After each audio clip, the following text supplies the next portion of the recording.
Good evening. We're going to continue with Chapter 3, Codependent Relationships by Capell-Sowder. And a reminder, these appear to be papers written by people from 1984 on their take or opinion of codependency. A lot going on out here by the lake as the sun goes down, so we'll be in for a number of surprises, I'm sure. Stanton Peele, in The Addiction Experience, describes addiction as a lifestyle, a way of coping with the world and ourselves, a way of interpreting our experience. Don Wagschneider, in If Only My Family Understood Me, defines addiction as the progressive focusing of all attention on a target. Let me read that again. Don Wagschneider, in If Only My Family Understood Me, defines addiction as a progressive focusing of all attention on a target, an activity which preempts the expression of one's feelings. While it is commonly accepted that addiction to alcohol and drugs exists, it is less commonly understood that the person involved in a primary love relationship with someone addicted frequently displays symptoms of addiction, him or herself, in the ways that he or she relates to the relationship. This chapter will attempt to make this relationship clear and to help codependents define their own symptoms and clarify means by which they can establish their own recovery programs. Note, for purposes of this chapter, the alcoholic will be referred to as he, the codependents as she or spouse. In order to parallel the symptomology of codependent addiction to alcohol and drug addiction, it is important to review the symptoms of addiction. An alcoholic becomes increasingly preoccupied with getting and using alcohol to the degree that his lifestyle is centered around its use. He protects his supply, and in so doing, compromises and breaks his value systems, resulting in guilt, self-hatred, and loss of self-esteem. He drinks or uses more, needing more of his chemical to gain relief, achieving an increasingly higher tolerance. Meanwhile, his major life areas are spiraling downward. For example, his family relationships, friends, job, health, and finances. But despite his insistence that he has no problem with alcohol or drugs, he continues to deny his loss of control despite increasingly evidence to the contrary. Increasing, not we. He continues to seek the old highs, but gradually loses the ability to feel the euphoria of earlier days, now drinking or using in an attempt to feel normal.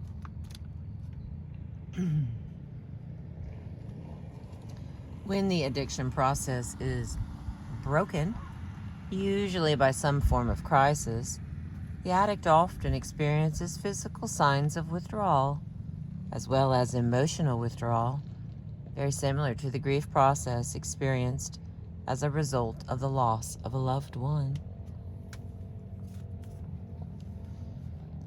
As the alcoholic becomes increasingly preoccupied with getting, using, and keeping the alcohol, the, quote, developing codependent, unquote, becomes more focused on that person, his behavior, and his chemical use, and begins to change her own behavior in response to the alcoholic's lifestyle. Behavioral changes may include efforts to check on or control the drinking or drinking-related friends or activities, which is called protecting their supply. Peacekeeping within the family system, isolation from activities outside the family, basically adding up to focusing on the drinker himself, the definition of addiction, and a lifestyle centered around him. Excuse me. As the alcoholic loses control of the amounts and frequency of his drinking, the codependent naturally loses more control of the drinker and their behavior. And as the alcoholic's tolerance for alcohol increases, the codependent hangs on more compulsively to her defenses, however unconscious, designed to control the drinker and his responses.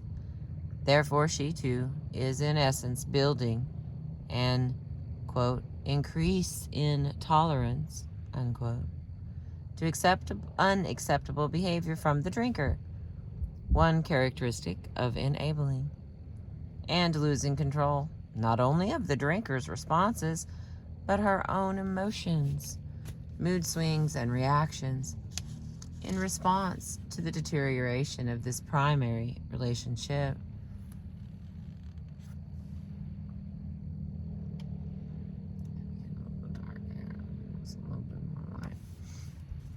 Okay. In response to the deterioration of this primary relationship and the alcoholic's denial that his drinking and behavior is a problem, she begins to accept projected blame and questions her own self-worth and adequacy. In essence, she gives the alcoholic the power to determine her reactions, feelings, moods, much as the alcoholic does his alcohol.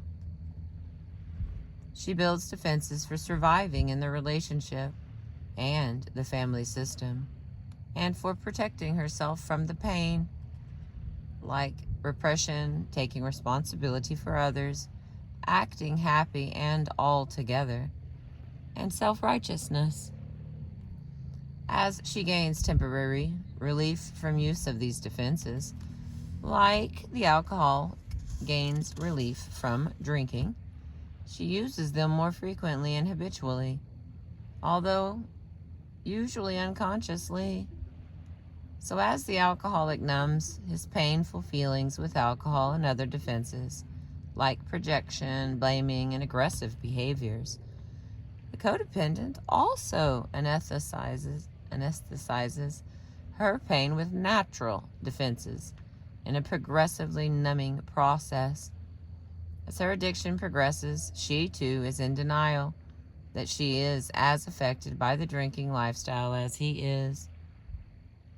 More often, her concern is for the drinker or the effects she sees on her children. Even then, her picture of reality is often distorted and minimized. As the codependent's needs are met less frequently or in less healthy ways, she often compromises her value system, as the drinker does in efforts to obtain and protect his declining self-image, or in his states of intoxication and lowered inhibitions. In her case, she may have an affair. She may abuse or neglect the children. She may abandon spiritual beliefs, or she may lie about her own activities as his behavior outside of the immediate family, or about his behavior outside of the immediate family, all of which contribute to her own self-hatred and loss of self-respect. As her addiction progresses, her major life areas decline, as do the drinkers. Her first area affected is emotional, with increasing self-doubts, feeling blunted with defenses and grief over the loss of a love relationship, to name a few. Closely related is often a change in sexual response. She is usually affected socially, often isolating herself from old friends and activities due to loss of interest. Attempts to avoid anticipated disapproval or desire to keep an eye on the drinker. Her family is affected. Children often becoming protective and caretaking of her needs, or resentful of her controlling, overprotectiveness, and dominance, though often they are unaware of or do not talk about these effects. Her spiritual life often suffers. resulting in her feeling abandoned by or non-deserving of God. Physically, she often experiences stress-related problems, such as chronic headaches, backaches, or gastrointestinal disorders. These can impact on her job performance through loss of efficiency, frequent absences or hospitalizations, or her job function may take the other extreme of workaholism, which may be a form of withdrawing from the home situation and gaining self-esteem through work achievement.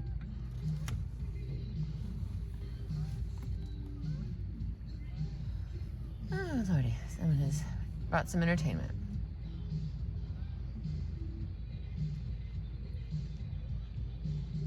Another area affecting both the alcoholic and the codependent spouse is the loss of volition, as the drinker loses the power of choice over his consumption of alcohol and resulting behaviors.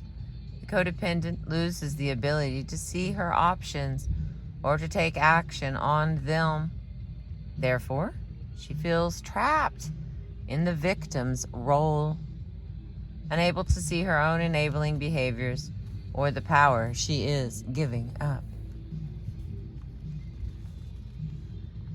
As these symptoms of addiction progress, often she begins to plan her escape. This may take the form of hoarding money, saving for the day when the children leave home, or it may take the form of separation, divorce, or even suicide. When an actual breakup in the relationship occurs, the codependent spouse experiences a form of withdrawal, often losing her appetite, becoming restless or lethargic, having difficulty sleeping, and experiencing feelings of disorientation. Often the breakup is short-lived, despite no real resolution of differences, similar to the alcoholic's drinking to ward off withdrawal. Often, there is a hanging on to the relationship, despite no conscious gains for the codependent or no realistic basis for hope or change. Perhaps this parallels the alcoholic's continuing to drink in an effort to regain the old highs. It is an often noted phenomenon that the alcoholic becomes addicted to other things, like gambling or workaholism, etc. Even after sobriety, the codependent too often develops addictions in other areas, such as compulsive eating, spending, and not infrequently becomes alcoholic or drug dependent, commonly on prescribed tranquilizers herself. Though she may ultimately sever her ties to this alcoholic marriage, she is likely to become involved with another alcoholic or addictive relationship, carry her own addictive symptoms into new relationships, as well as her child-rearing practices, perpetuating the cycle further into new generations. A codependent, like an alcoholic, denies her own addiction symptoms.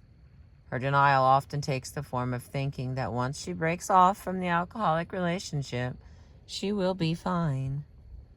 She fails to see how she carries her addictive thinking, responses, and behaviors into other areas of her life, and denies the need for her own treatment.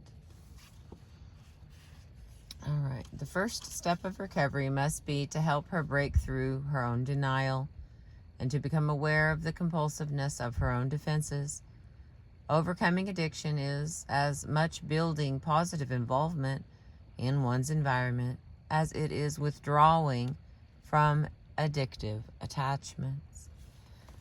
Here we go, we got us some words. All right, come on, baby. There we go. I'm gonna read this to you, but it's basically kind of restating what we just went over.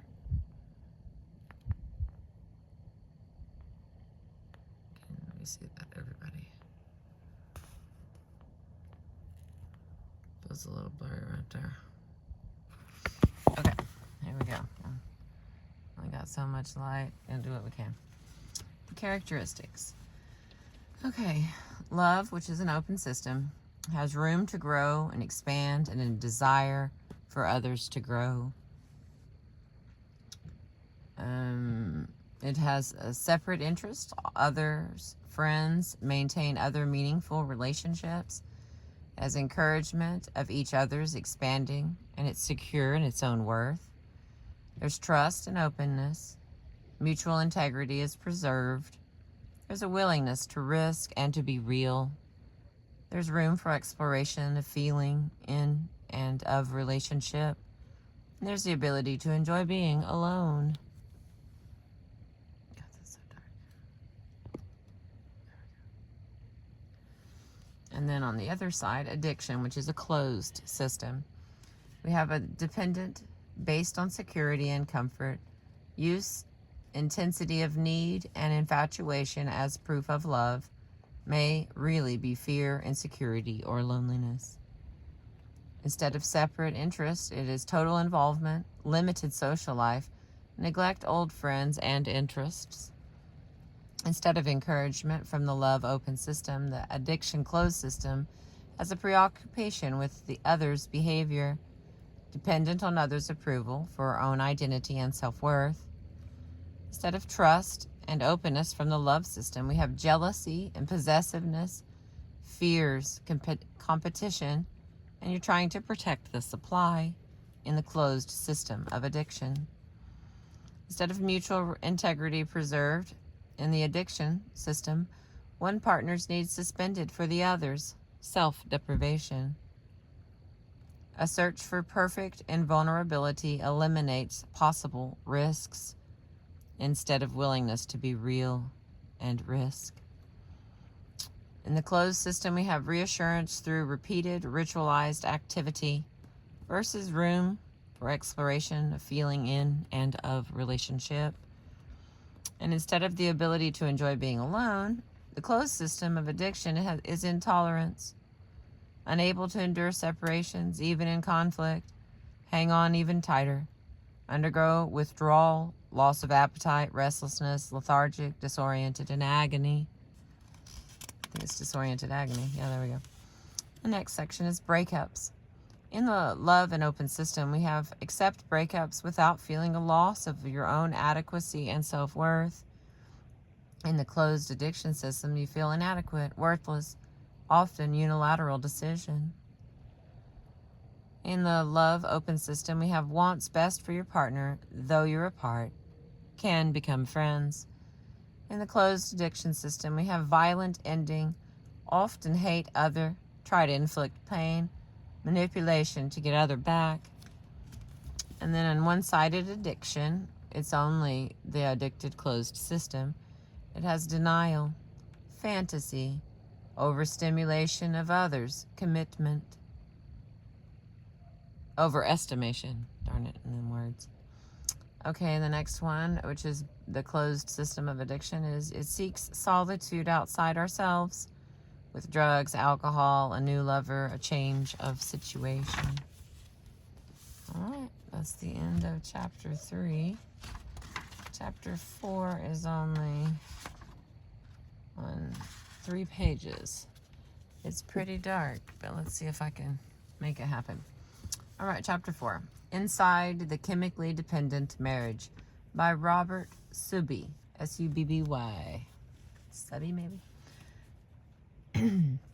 What I think most of us have a struggle with is in this field of chemical dependency, especially in our early recoveries, is that we ourselves have not yet addressed some of our own unfinished codependent family issues. As a result, we haven't crossed over our own developmental boundary of intra and interpersonal mistrust. We may also not yet have built a community of people who understand us and all that we feel. When it comes right down to reaching inside ourselves or having someone hug us, we become paralyzed. I know that as a recovering codependent alcoholic, I had conned my way through the better part of my life. I didn't realize during the early years of recovery that I had to give that neglected child inside me permission to talk about his feelings. I did not know how important this was in order to learn how to trust. While the average person might recognize that the alcoholic, the codependent, or the child of an alcoholic is not being honest, the affected individual cannot see this. For him, the need to protect himself through his manipulation of the truth is a sincere one. The experiences that first taught the codependent to deny, minimize, or alter the truth are usually linked to their early childhood. Fear of judgment by others and ultimate rejection is a powerful force that operates in this life. Before these people can hope to build a meaningful relationship with another person, they must first go back and retrieve the child inside them who was stunted in their emotional growth. It's always a kind of push and pull experience for these codependent adult children. They need others and seek to get their needs met, but they lack trust and so are unable to risk letting others in. Earlier on in my work, I saw codependency only as a reactive and compulsive pattern of those family members who were struggling to separate themselves from the emotional pain that accompanied their living with a practicing alcoholic more recently. I have come to understand codependency as a condition which for many individuals long preceded their experiences with active alcoholism.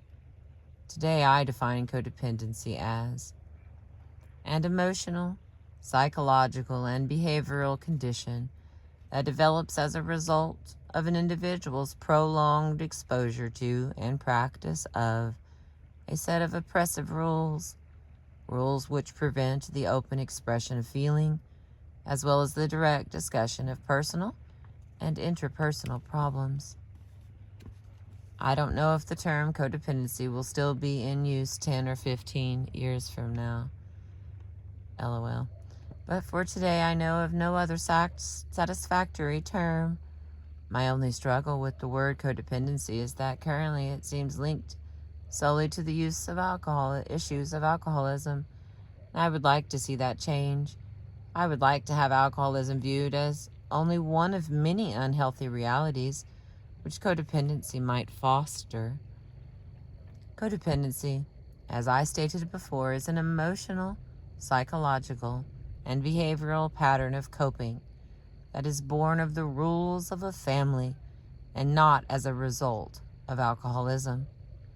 In the way we review these rules include: we don't talk about how we feel, we don't talk about our problems, and we do not rock the boat. Codependency is a condition which precedes the alcoholic experience. In essence, it is the practice of oppressive rules within the family which support compulsive, obsessive behavior patterns such as alcoholism, overeating, overworking, and perfectionism.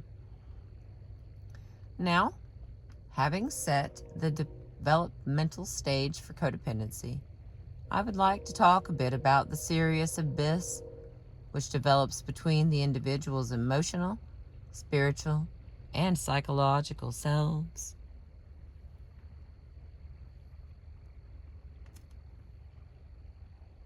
There is a private logic that codependents develop in order to cope. The codependent individual goes out and seeks a partner, and, as I mentioned earlier, seems destined to find a partner who lives by a set of rules similar to his own. Once the novelty of these superficial relationships wears off and they fall into the developmental void with which they have both lived as a result of their codependent histories, marriage begins to falter. They fight about sex, money, work, the kids, but as good codependents, they skillfully avoid their feelings. These other issues serve to keep the focus off of their relationship and the emotional pain that surrounds them. The couple may eventually seek a divorce because they can't find the intimacy they are looking for. Children of these troubled marriages begin to act out in an effort to get mom and dad back together. Mom has to talk to Dad, and Dad has to talk to Mom. The children don't always understand at a conscious level what they are doing. They do feel, early on, that they are being asked to take care of their parents. This is a horrendous responsibility for a child to take on, but they do it. The codependent children become the therapists for their troubled parents.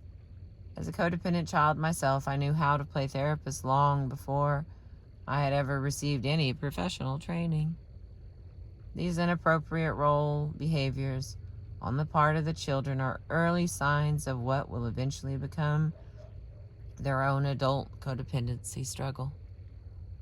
Unarrested, the codependent couple may try having another child to bring them back together. When this fails, the couple may try a geographic escape or a different job. Perhaps one of the partners may decide that an affair would help. These are medicative approaches to recovery that serve only to postpone the inevitable, their need to face themselves and their own histories. When you can't talk about your feelings, you are forced to project your feelings away from yourself. And the message early on in the alcoholic family is to develop this kind of maladaptive behavior just to survive emotionally. Because of the implicit and explicit messages that you're not okay, life inside the sick family is a no-trust experience, and the bottom line is shame. Guilt is being able to say to yourself, I did something wrong. I broke the rules. Shame, on the other hand, is when you look inside yourself and say, I am wrong. I am no good. I am insufficient. I am not adequate. So we begin to get in touch with that shame as children, and that hurts. The psychology of a child is always to rebel away from pain. If you put your hand on a hot burner once, you probably won't do it again. Similarly, when the child feels the shame message go off, he tends to orchestrate his life in such a way so as to make sure that he will never have to feel that pain again. Inside, alone, there is only me depending on me, and me saying to you whenever you try to tell me what to do, nobody knows me better than me. When the codependent is confronted on his or her behavior, there is a strong possibility that they will fall into their shame. The result is a predictable knee-jerk reaction. The codependent spouse seeks approval from his partner, like the codependent child seeks approval from his parent. And try as they might, the partners of a codependent marriage fail for the simple reason that a husband can't be a father to his wife, and a wife can't be a mother to her husband. The codependent couple cannot see this reality, and so end up punishing each other for what they perceive as their spouse's fault to be there for them. Someone once told me that true intimacy never demands of another human being what they would not freely give. I love that line. Someone once told me that true intimacy never demands of another human being what they would not freely give.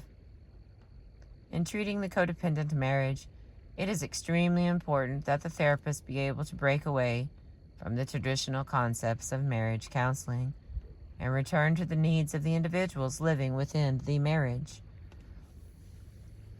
Once the individual establishes a relationship of trust within the clinical setting, he or she can begin to address the underlying issues of shame and guilt which divide them. Reconstruction of these early developmental issues, metaphorically speaking, requires that the codependent go back and retrieve the child within. This concept of divided self is, I believe, a vital issue in the treatment of codependency.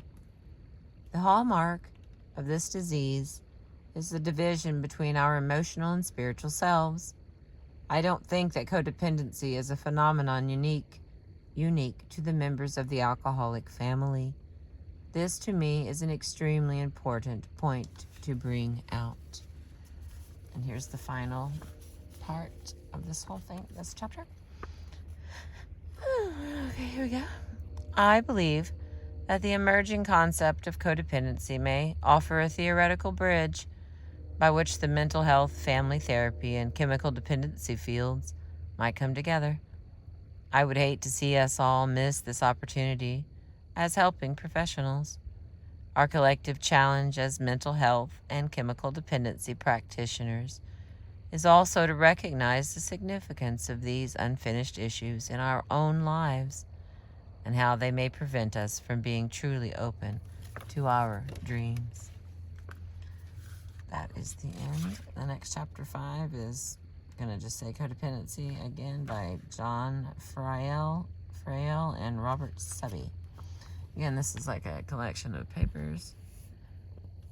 And this is the book that we're reading to you. Thank you for being with me. I appreciate you.